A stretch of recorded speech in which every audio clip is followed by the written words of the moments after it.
It's Phil Lindeman, Crystal Media News Director, coming to you with another installment in our series, The Humans of Search and Rescue. And today, I got one of the longest-serving humans on Search and Rescue up here in the Summit. I got Dan Burnett with me. Dan, good to have you in here. It's fun to be in Operation Central. Operation Central. You guys need to take over for us then, apparently. No, we just need to have this kind of cool equipment that you can see everything.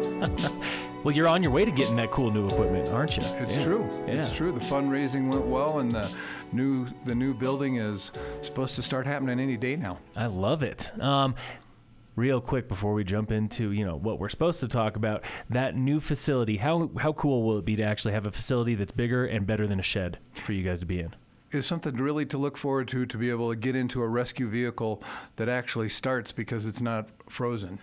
Yeah, and I mean, for folks that don't know, for the longest time, since the beginning, pretty much, you guys have had either temporary or, just kind of a small little operations headquarter over in Frisco by the shopyard, like the county shopyard. The county's been good to us and given us spaces to put things, but oftentimes they're not heated and certainly not the right size for the equipment that we need to have. You all run the operation out of your homes for the most part. Oh, yeah. Yeah. Everybody, there's 70 people with all their equipment in the back of their car. That's where it is. That go kit always ready to go.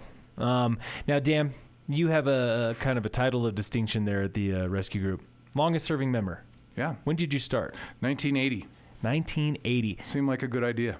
That was my next question. What got you on the team? Just seemed like a good idea, or was it something that you had experience with? Or it's pretty funny. We have so many behind-the-scenes superheroes on our team, and they all have different reasons for getting involved. But in my case, I had been involved in several rescues, and I'd actually been rescued.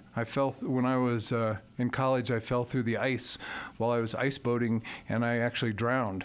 And so having CPR done on me got me real interested in being a rescuer. Where did that happen? Fort Collins. Okay, up on Horsetooth? No, it was a little lake called Warren Lake on the south end of town. Okay, great. 80 miles an hour through the ice.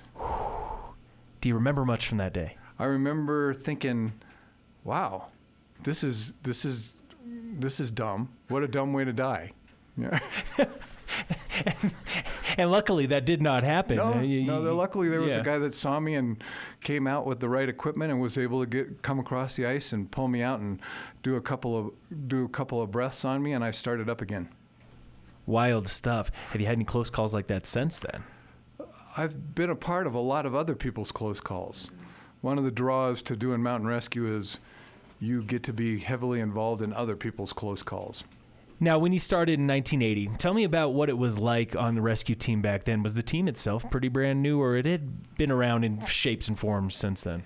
The Summit County Rescue Group really started because of a drowning on Lake Dillon, and the Forest Service had no way of dealing with all the national forest incidents, and started with a team of 6 or 8 people, and that's pretty much the way it was when I joined about 4 years after they had formally started up.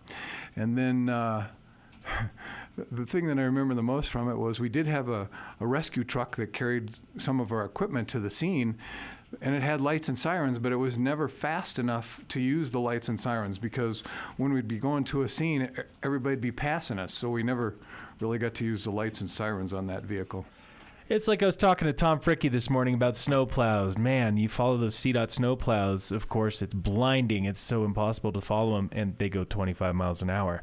Yeah. There's no way around those things. They are the slowest, most obnoxious. Yeah. But also, we're grateful to have them out there. They're also the most important, because Yes. Without those guys, we wouldn't get anything done. That's the truth. And I will never pass one. I know lots of people do think that they should be passing snowplows out there, but nope. Doesn't matter how much of a hurry you're in. So when you guys started, relatively small team, what was the call load like back then? Because we've been hearing so much about just the massive call load in recent years. What was the call load like? Oh, that was it was easy in those days. Now we have 9 mission coordinators, and in those days 1 or 2 mission coordinators could handle all the missions easily, because you're talking 40 missions a year rather than 240 missions a year. And what was the split like season-wise? Was it pretty even? Winter, summer, spring, fall, or was it heavier on one? Summit County kind of looks the same now as it did in 1980, but that was a different reality. There was a severe spring and fall let off, and there was very little going on in that time. So it was either summer or it was winter. And any of those, those early rescues, those ones stand out in your mind? Maybe one that you feel like you learned the most about what it means to be on rescue team, or one that just, just stands out. Yeah, and you catch me. I guess a great interviewer catches you, makes you talk about things you don't want to talk about. The mission that stands out the most in my mind was right when I started up, there was a couple of terrible murders in Summit County, and called in as a new search and rescue guys to try to be around these murder scenes and find clues. And that was a pretty harsh way to start out in mountain rescue. And we don't have grisly murders in Summit County now, but we did in 1980. And the rescue group was part of that investigate. Was it simply because lack of manpower? They needed in the United States of America, anything that's a search and rescue function is overseen by the sheriff's office. In whatever county in the United States you're in, it's the sheriff that is ultimately in control of anything that is a search and rescue type function. And so when the sheriff is heavily involved and they involve when they need people to crawl around on the ground, that's us. And we work hard to provide for our sheriff, who really does a great job watching out for us. Were those murders involved with the cold case that was just solved recently? Yes. That was them. Okay. Yeah, that was the same thing. And it was, the guy that did it was just caught because of a DNA connection, almost 40 years later. Yeah, some incredible, detective work and also perseverance happening there at the coroner's office to make those connections, follow those leads, and of course, technology helps too. But technology only goes as far as the person working it, right? Yeah, and it is one of the coolest things about the Summit County Rescue Group culture is we do get to work alongside with the sheriff's office, with the fire departments, with the ski patrols. We get to see behind the screen on all these organizations, and they all have, they're all markedly different than our organization, but it is really great to see how people operate, and we're fortunate to live in a county full of dedicated first responder types. Dedicated first responders, and it seems as though folks not only dedicated, but also dedicated to getting better, not just doing the job. Oh, yeah. But improving. Tell me a little bit about what you've seen, the evolution of Rescue Group over the years, the way that what you guys do has changed and gotten better. When I first started, we were such a small group that we just, whatever came up, we went, oh, look, we've never done this before. That's really not the feel that it is now. Now with really good training directors for many years, too many of them to even mention, we train hard. We train really hard, so missions are very easy. I mean, that's an overused slogan maybe, but if you train really hard, you do a mission, and it's actually easier than the training very often. Some of those trainings, are you personally in charge of any of those trainings these days, or is it more? No, I have been for sure, but not in these times. I mean, I'm one of the mission coordinators that actually runs missions, but we have a whole board that's elected every year, and our board of directors, the training director usually changes every other year, because it's a big job to be coming up with trainings that are engaging and difficult and really tied into the seasons that we're just going into. Who's the training director right now currently? The training director right now is Zach, and Zach's been doing 2 years of training, and now we're going into a new election cycle here in another week or two, and it'll change. But Zach has done a really good job of lining up everything, all professions, to bring our skills up. Now, as a mission coordinator, how often are you involved in the trainings? Do you try to make your presence known just so that you know what the team is doing, even if you know that training's not something that you're going to be using in the field? Yeah, for the search and rescue people that are listening to this interview, they'd be surprised to know that the mission coordinators really try to attend all the trainings, because that's where you get to learn who your team members are, what their skills are, what their skills are not, and get to know everybody by name and get to know who can be assigned what roles. You have to go to the trainings, and again, like I was saying, you try to train hard so that missions are easy. There has to be a leadership component in training so that people are used to working together as a team like we do. And when I've talked to other mission coordinators, that's what they say too, is that, the hallmark of a good mission coordinator is knowing who to use at the right time, knowing your tools in your toolbox. Yeah. We have several people on our team now that are multifaceted to the point that it's ridiculous. I mean, they're superheroes, and they literally could do everything that we do in one mission in one person. But mostly we try to know different people have different strengths, and not somebody who's really good at the communication side of things isn't necessarily the best rock climber or the most mechanically inclined or the best medical provider in that realm. So yeah, it's been real interesting to see how that goes. But we also, having said that, there's half a dozen people on our team that can do every function, and if the person that we were rescuing had to actually pay for rescues, which you've covered many times, that nobody has to pay for any of our services, there's several people on our team that would be worth well over $1,000 an hour. I mean, that have those kind of skills. I'm not one of those. I don't downsell yourself. We're $7.50 an hour at least, right? $7.50. Yeah, that's about. No, there's people. I mean, we've got several people on our team that are ex-military, and they have millions of dollars of training into them, and then they come alongside our team with their humble attitude, and it's pretty spectacular what those guys are trained to do with our taxpayer dollars. And in the end, this is something that I've covered plenty of times, is that, it is still an all-volunteer organization, is that I don't think anybody would get into it for the money. Sure, money might be nice if they got paid, but I don't think anybody would get into it for the cash. I think if we were paid, I can picture a few of my team members flinching right now, but if we were paid, it would definitely be a different group, and we definitely would not do as good a job as we do, because there's nothing like the heart of a volunteer when it comes to pushing on these missions that are 2 days and a night, or going into 2 nights long. I mean, you've got to have some real drive to do it, and money wouldn't make that happen. One of the cultural things you just made me think of, which will make your phone ring, is a difference between the way things were in the beginning of search and rescue in Summit County and now is we have now well over 100 people every year that try to get the 6 slots. Every year we try to have about 6 new members coming on board, and because of the attrition of people coming and going in the economies of Summit County. But those 100 people trying to come on board, 6 of them in this last year, and this has been a trend just for the last couple of years, there's more women coming on than there are men coming on. And people have the wrong idea of what a search and rescue volunteer is like. I often jokingly say that, someone's laying in the backcountry, which is 80% of Summit County is backcountry.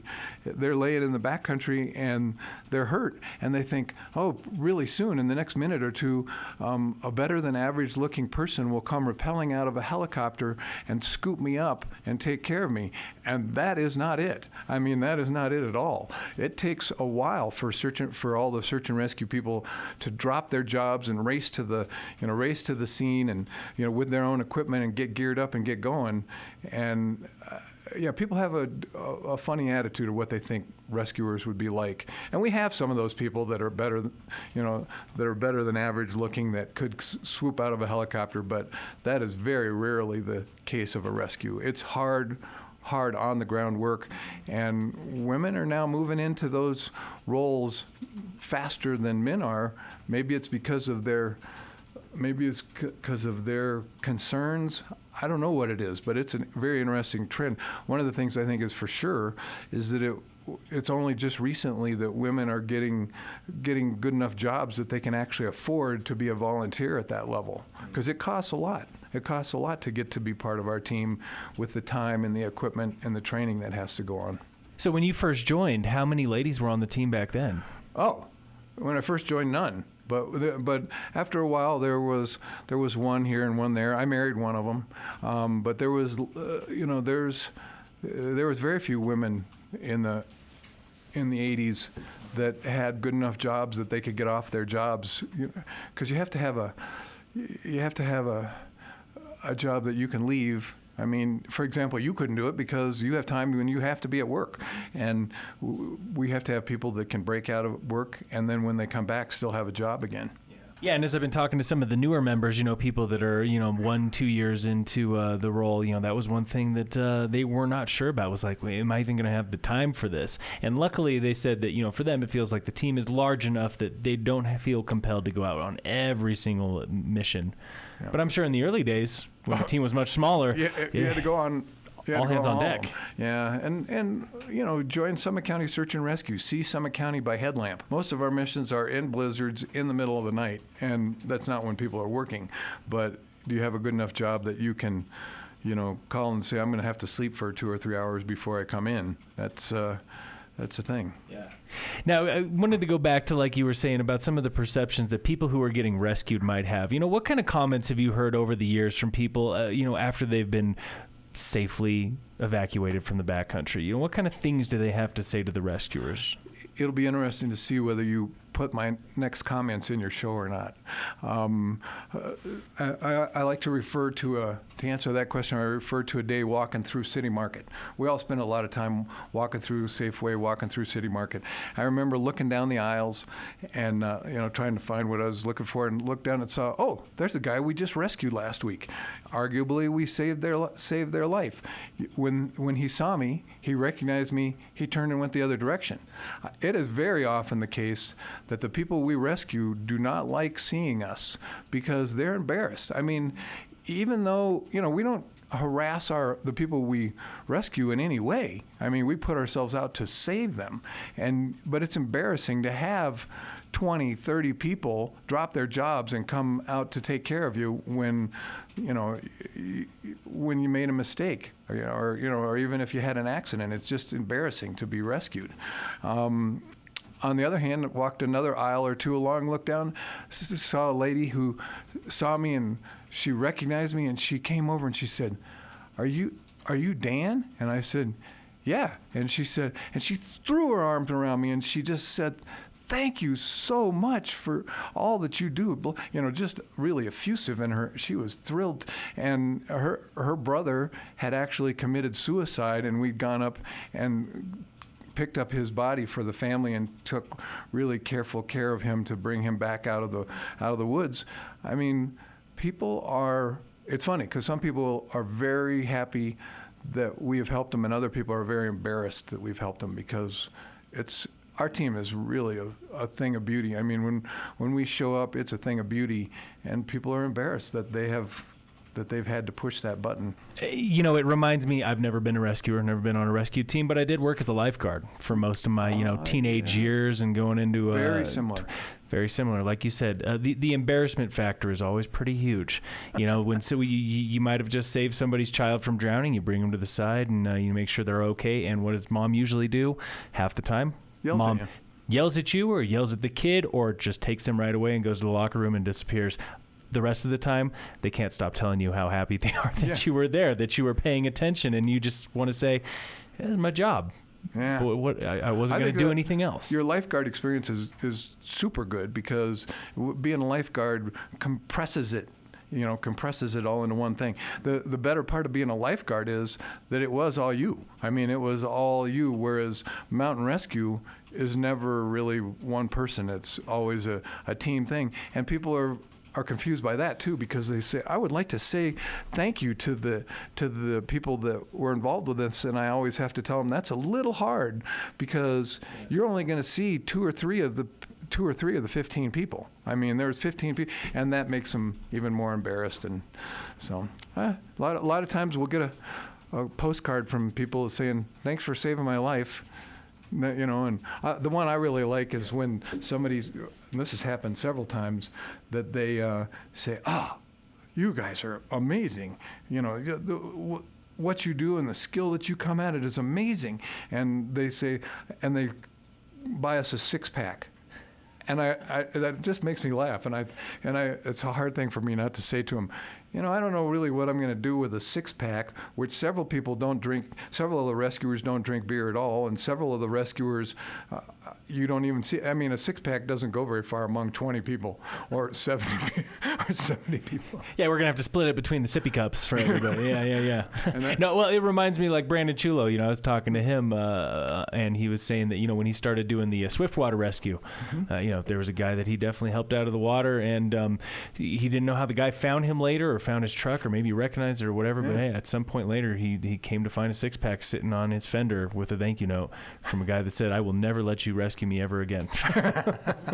Which in the end that's the point, right? To my friends that are listening to this, I have quite a few friends that they are very careful in the backcountry because they don't want to be one of Dan's stories. They don't.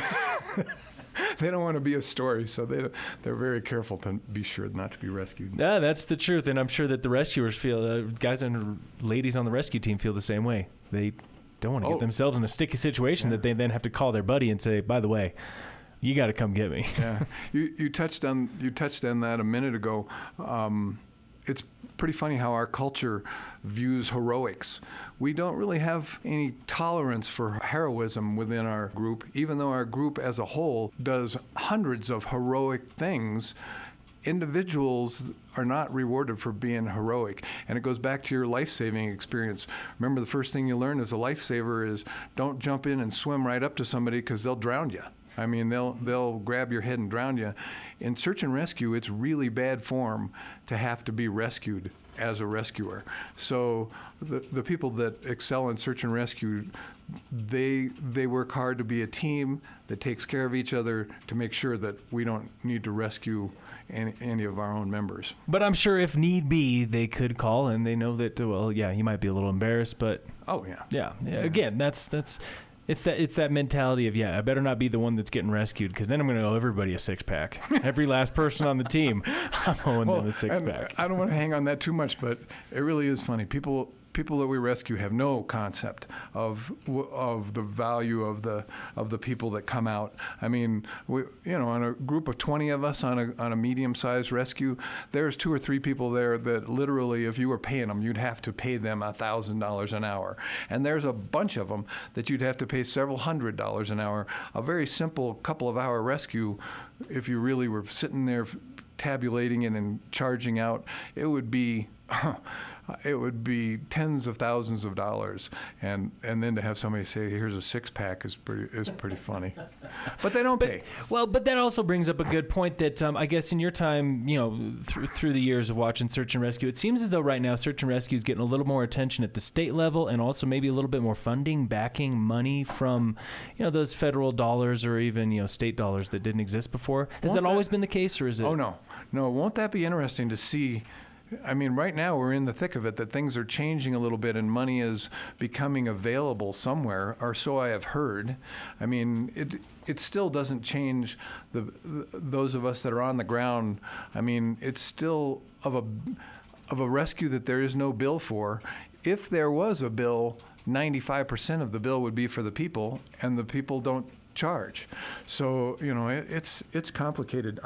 It'll be interesting to see what happens at the state level, and there's several friends of mine are working really hard on that. I think it'll be good.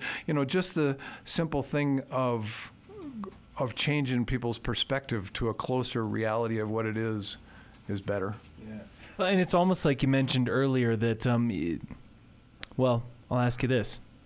Would it be good or bad for rescue teams to start getting paid, the people themselves? Again, you're a good interviewer. You ask gnarly questions. My opinion is it would be bad, but it certainly is a good thing to have first-class equipment. Now we're going to move into this new facility to have a first-class base to operate out of. That's going to up our game significantly. To have paid individuals, I can't even really picture how that would work, because we have 70 people right now. If you had a paid component of them, I mean, we'd have to have 20 full-time paid people all the paid all the time. It would cost a lot. Yeah. It would cost a lot. The transition isn't probably going to happen anytime soon. Yeah, and that's kind of the sense that I have of it too, is that, yeah, it is great to see a little bit of extra funding for search and rescue teams, but to me it felt like that money was going to be, well, spent the way that search and rescue teams think that it needs to be spent now. Equipment, facilities, training opportunities. Yeah, that sort of stuff. Not getting paid mission coordinators on staff or something like that. Yeah. No, and it would just change the kind of people that do it to a not worse, but a different mindset. Dan, I think one of the last things I had for you was, given your range of experience with the rescue group here in Summit County, you ever consider being a historian, putting down the stories, finding the folks that have been there in the past and the folks that are there now, and collecting all that? There are amazing stories of search and rescue missions that we've been involved with, ranging from very short duration things to very long duration things, and all of them have nice little messages at the end of what we should have learned or we did learn.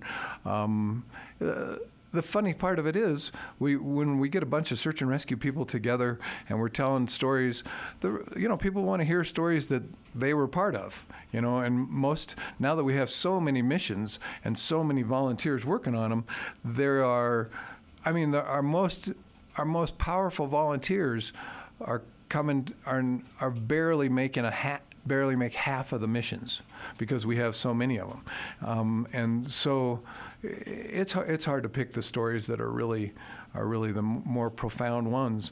But I can tell you, in the people's lives that are laying there, I mean, a very simple broken bone will make it so that someone is not going to move. I mean, their body is screaming at them, "Do not move." And they'll lie there, and you only have to, on a blizzard like today, it doesn't take very long laying there on the ground, and you're hypothermic and you're dead. So it doesn't take as big of an injury to incapacitate somebody as you would think. The other funny deal is, a ski patroller, very much like your past of being a lifeguard, a ski patroller can take care of a pretty serious injury by himself. Search and rescue, we have to go up the hill to go get to the person. It takes a team to do virtually anything, and so, yeah, there's to get back to your question, it generates a lot of stories, and I think it's pretty fun. And some people, the reason they do search and rescue is so that they have stories, to tell their loved ones. That doesn't tend to be the case with me. With me, I do search and rescue because I really like being part of a team. I like being part of a really talented team. I like being around superheroes, and there are hidden superheroes in our community that are search and rescue people. Again, I emphasize, I'm not really one of those, but I like to be by those guys. I like to be where they're at and where they're operating, and it's pretty awesome. Like you said, walking down the grocery store, you never know, when you're going to come across a superhero. But they're out there. They're out there. You mentioned Brandon. That guy is awesome. That guy has abilities just beyond what you can imagine. I remember I guess it was not this last summer, the summer before last, he was the dive component of what turned out to be a fatality on Lake Dillon. The guy has skills, and he's a quiet, unassuming guy, but he has real skills. Yeah, and I think one of the best things about having so many of these, dedicated, talented, rescuers here in the county is that every last one of them wants to give back in a certain way. Like, again, Brandon, to pick on him, putting it up to pet rescue. Yeah. Taking the concepts here and then swinging them over to pet rescue, or even I'm forgetting his name right now, but one of your newer members, he teaches the outdoor ed stuff at Summit High School, taking what he's learned here, transferring it on to those teenagers who I'm sure eventually will get on your team. There's that next generation's always coming up. It feels like for rescuers. And like I say, we get 100 people that want to do get those 6 slots every year. You mentioned the behind the scenes things that are going on. I don't know. My brain tracks out on about 15 stories at the same time. I can remember a couple of years ago standing out in front of John Elway's house when he owned a house up at the top of Ruby Ranch, and my teammates said to me, "Dan, you got to do another all call. We need more people. We don't have enough people to get this guy out of the gore range, way up in the gore range."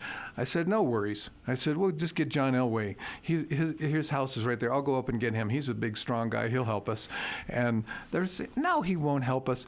And it was pretty funny because I was thinking, no, of course John Elway won't help us. I'll knock on his door and he'll say, "Oh, I can't. My contract won't let me help," or whatever. But what we do as a team, we don't get compensated in the way that an NFL player gets compensated.